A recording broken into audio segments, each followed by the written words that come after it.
What is up, guys and girls? Hurricane Liz here, and in this video we go over the hot 5 of the week. Now I know it's been a while since I've done one of these, but you know, sometimes there's good stuff and sometimes there's bad stuff, but this time we got some really good stuff, including unicorn turds and why you should buy some for Christmas. They are delicious, they are chocolatey, they are velvety, and they melt in your mouth. They are the best possible Christmas gift you can get. We're going to talk about that and what it means to the top 5. We got all that and a heck of a lot more, so I am super fired up. I hope you're fired up. Let's do this. All right, so before we actually jump into hot new releases, let me first say a couple different things. Now, first and foremost, the hot new releases are solely out there to help you generate ideas. I don't mean go out there and do exactly what I'm saying. I don't mean that you have a fantastic chance of ranking. They're only meant to inspire you, inspire your creativity, inspire some brainstorming, and give you ideas to get your brain going and get some books produced. Now, with that being said, I will say this much. Although these hot new releases do give you the chance to potentially get something when it's going up and when the train just begins, that way you can catch that huge wave. I will say that as I was looking through the hottest books of the week and the best sellers, most of those are evergreen books. So there's not a lot of Christmas books in there unless they're something like The Grinch or things of that nature. So make sure all year round you are producing evergreen books, because that's going to give you the biggest payout on Christmas compared to anything else you can do. But with that being said, let's do this. Let's get into hot new releases and see what we find. And again, Christmas ones at the top of the charts, that's a given. Now here's the first one that I actually like. It's the Would You Rather Kids Laugh Challenge. Very specifically, it's the Kids Laugh Challenge book. Now, while I don't know what's actually in this, I can tell you that I've seen it multiple times on our actual countdown, and this one happens to be the OO edition. For some reason, the OO edition is hot. I saw a book that was actually ranking in the bestsellers that was also the OO edition. So I'm not sure what that means. I'm not sure if that's even trademarked, but these Would You Rather Kids Laugh Challenge seem like they can be quite entertaining for the whole family. Like toss in some, maybe you can even make one for adults. Toss in the alcohol Would You Rather challenge, make it about drinking, make it about adults, and make it fun, kinky, and sexy. And you might have a wild one on your hands and a wild night for anyone that buys it. That's kind of how I would throw my spin on it. But just trying to do, instead of a kids laugh challenge, that would be the adult or the drunken adult challenge. Something of that nature would work out really well. So that's kind of how you use the ideas that I give you, put a spin on them, and then try them out. But that gives you multiple ideas to come up with. So that's the first one. Again, we see Among Us. Among Us is, like I said, I believe it's a trademark infringement. I wouldn't touch it with a 10-foot pole. I would bag it. I would not even go near it. And that's just what I do because I like to play it a little bit safe. But some of you people that are a little bit more risky, you can touch it. Just don't say that I didn't warn you. And next up, we have the Christmas Village, which last week I suggested somebody go out there and do like the Santa stripper pole challenge or something to that effect. Put Santa in a strip club environment. Make it rain. It might be raining on you dollar bills or even more if you actually do it right. So a lot of people like that idea. A lot of people said, Liz, I'm going to take this idea. It's ingenious.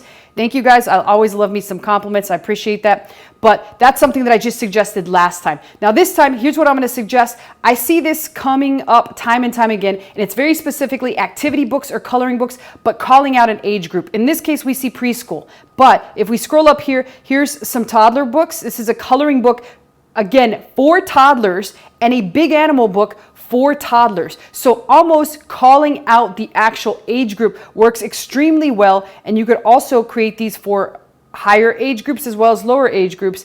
And you can even, I mean, people would probably even buy one if you put one for babies. That's how crazy people are out there. If you very specifically call their child's age out, they will literally go and buy this for a baby, even though a baby cannot even hold a crayon in his hand. He'll eat it, but they'll still buy it for him. So the great thing about that is if you specifically call out ages, it works out fantastically. Now, the third one that I see right here that I really like a lot is this animal coloring book. And while the cover completely sucks, this looks like a cross between a monkey, a hyena, and a coyote. But it's still selling extremely well. I'll tell you why. It's selling at a premium price of $9.89, and it's 12,000 in books, which means it's selling insanely well. But here's what I like about it. It's taken the coloring book theme and plunked it together with animal facts, packed with animal facts. So it makes me feel like I'm getting a bigger bang for my buck, and it probably also makes their parents feel like their kids are learning something instead of coloring this monkey, hyena, coyote thing. And it makes them feel that it's that worth the value. The other crazy thing is the coloring pictures aren't even that good. It's the facts that people are buying, which are the same facts you can scrape off the internet and throw into this book. Hell, you can even have your VA scrape the facts and put them in this actual book. But I would actually buy one of these and the Would You Rather just to see what they're all about, to investigate further and come up with more ideas for my coloring book / fact books. So that is the number 3 one that I see. Let's continue. Here are the mazes, which I talked about last week, and Among Us again. Now, I have seen food type books and or cooking books for kids pop up quite a bit, but I wouldn't make one. I think it's too much work, and it certainly wouldn't work from a KDP perspective. Now, the 4th one that I see here, I called out last week, but I'm going to talk about it again because I think it's important that you actually understand this.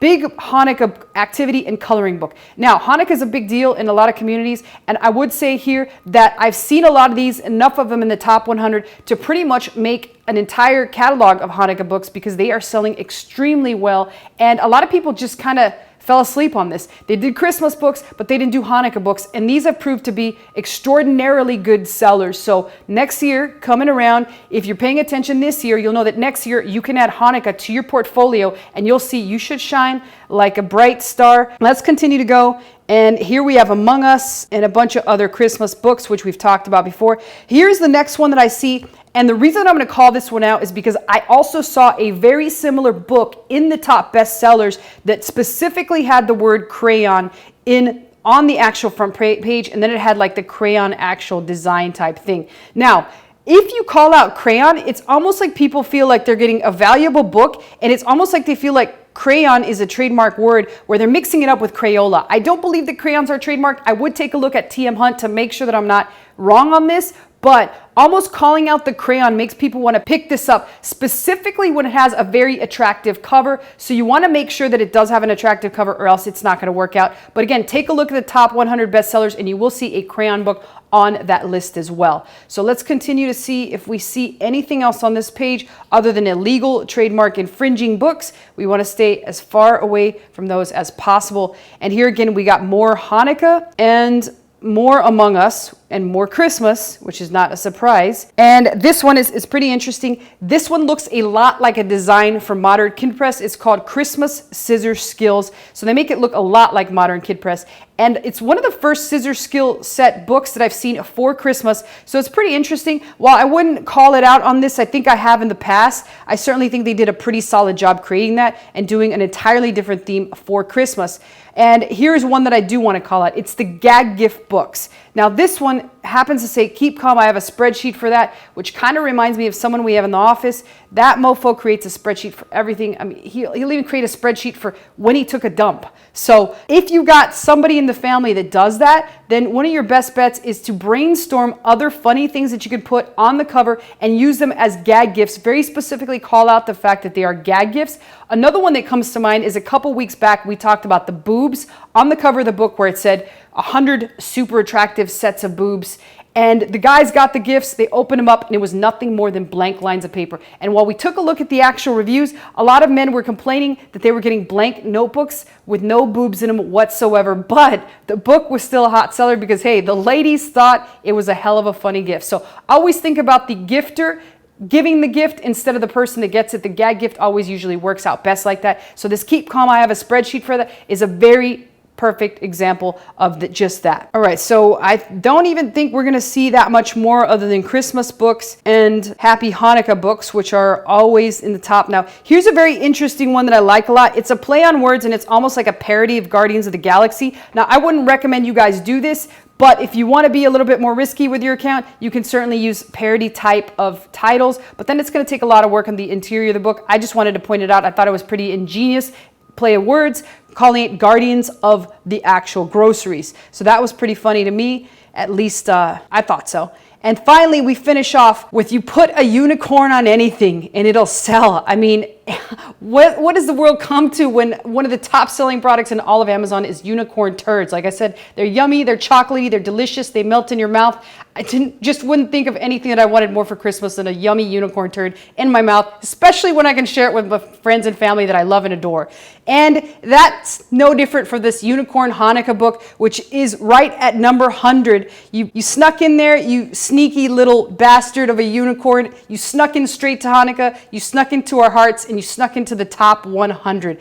Slap a unicorn on anything. That should be the actual lesson of the day. It will sell. And other than that, let me know your questions in your comments. Post them below. I always personally answer them, and I'll see you all in the next video.